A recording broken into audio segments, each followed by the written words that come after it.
Vós sois meu pastor, ó Senhor, nada me faltará se me conduzis.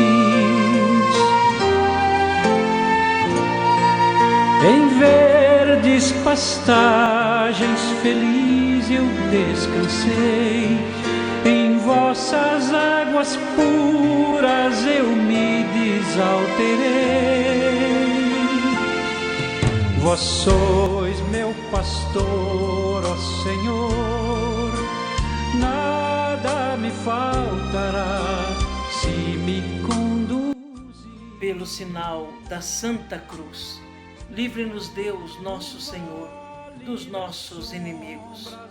Em nome do Pai, do Filho e do Espírito Santo. Amém.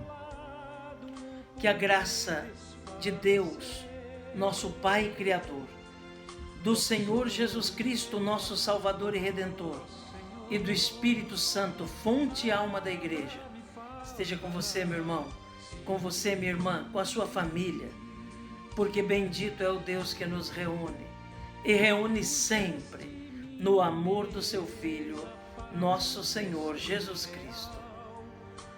Te saúdo nesta terça-feira da terceira semana do tempo comum, dia 26 de janeiro, dia em que celebramos a festa de São Timóteo e São Tito, bispos, eles que foram discípulos de São Paulo. Encontramos nas Sagradas Escrituras duas cartas que São Paulo escreve a São Timóteo e uma carta que São Paulo escreve a São Tito.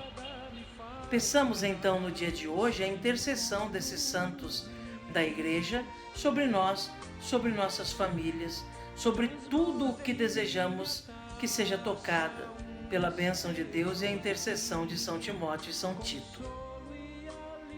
Para iniciar esse momento de encontro e de escuta da Palavra de Deus e da Igreja, convido você a clamar comigo a ação e a unção do Espírito Santo, do Paráclito, da terceira pessoa da Santíssima Trindade.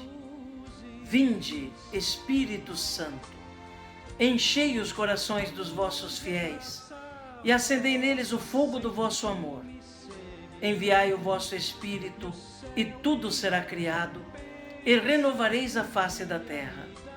Oremos, ó Deus, que instruístes os corações dos vossos fiéis com a luz do Espírito Santo.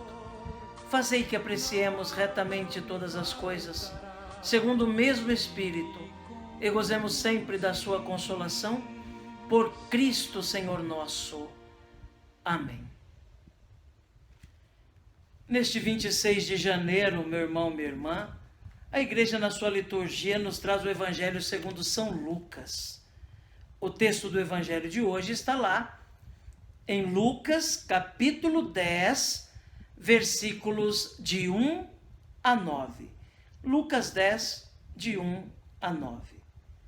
Ouçamos então essa palavra de Deus que nos é dirigida no dia de hoje, que é para nós fortaleza, ânimo e luz para a nossa caminhada.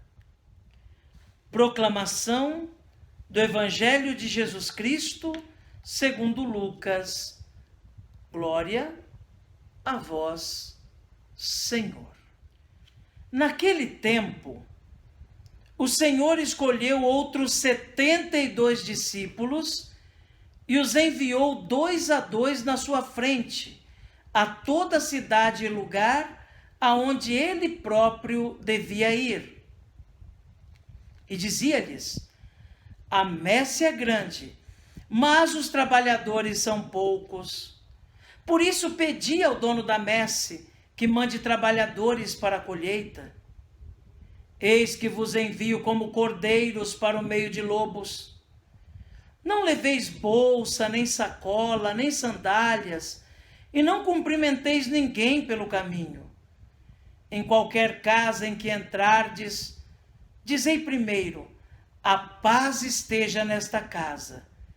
Se ali morar um amigo da paz, a vossa paz repousará sobre ele. Se não, ela voltará para vós. Permanecei naquela mesma casa, comei e bebei do que tiverem, porque o trabalhador merece o seu salário. Não passeis de casa em casa. Quando entrardes numa cidade e fordes bem recebidos, comei do que vos servirem. Curai os doentes que nela houver, e dizei ao povo: o reino de Deus está próximo de vós. Palavra da salvação, glória a vós, Senhor. Que pela palavra do Santo Evangelho sejam perdoados os nossos pecados. Amém.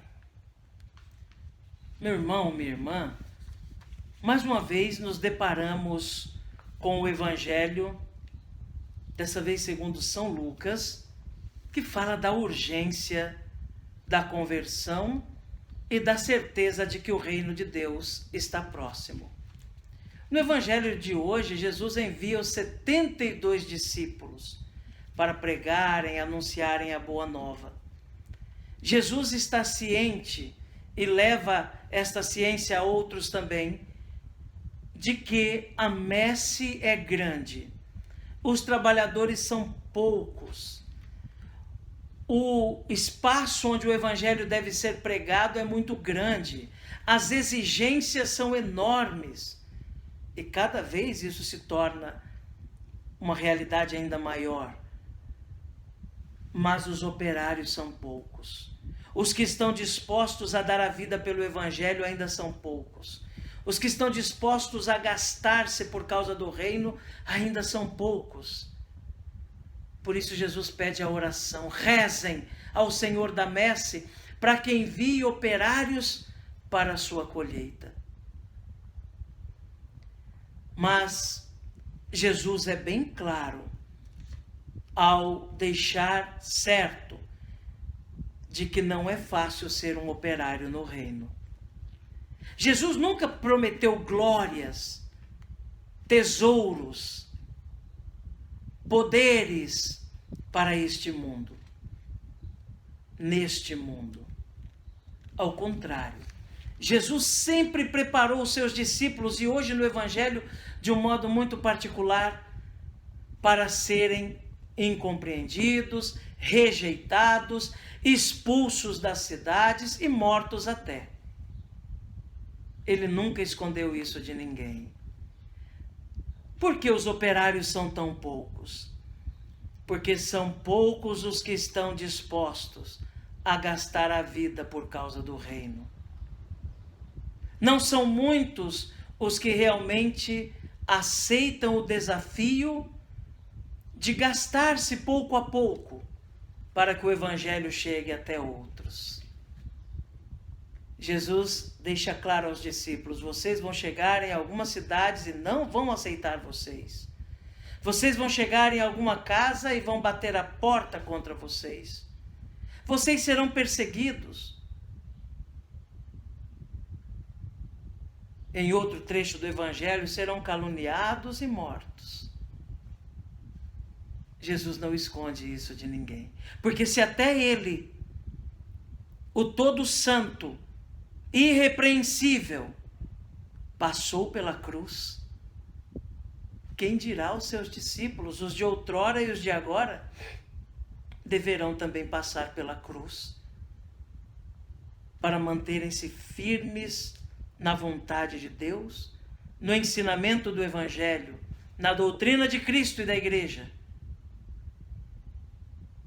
na pregação, no anúncio do reino, no chamado à conversão.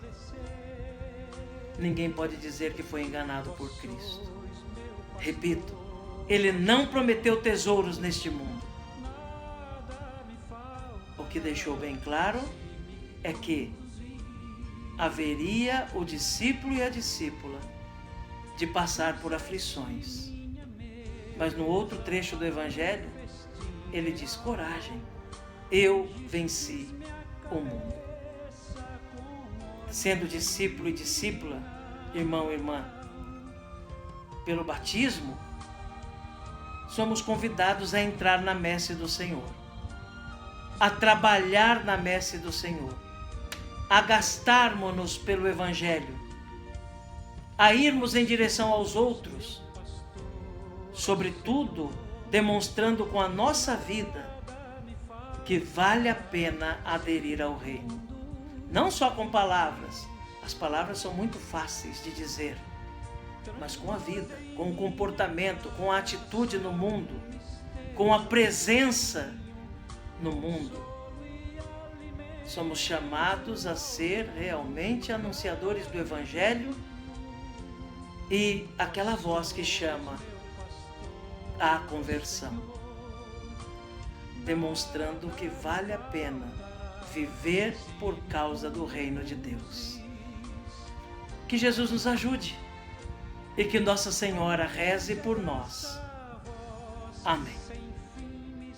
Um dia me dá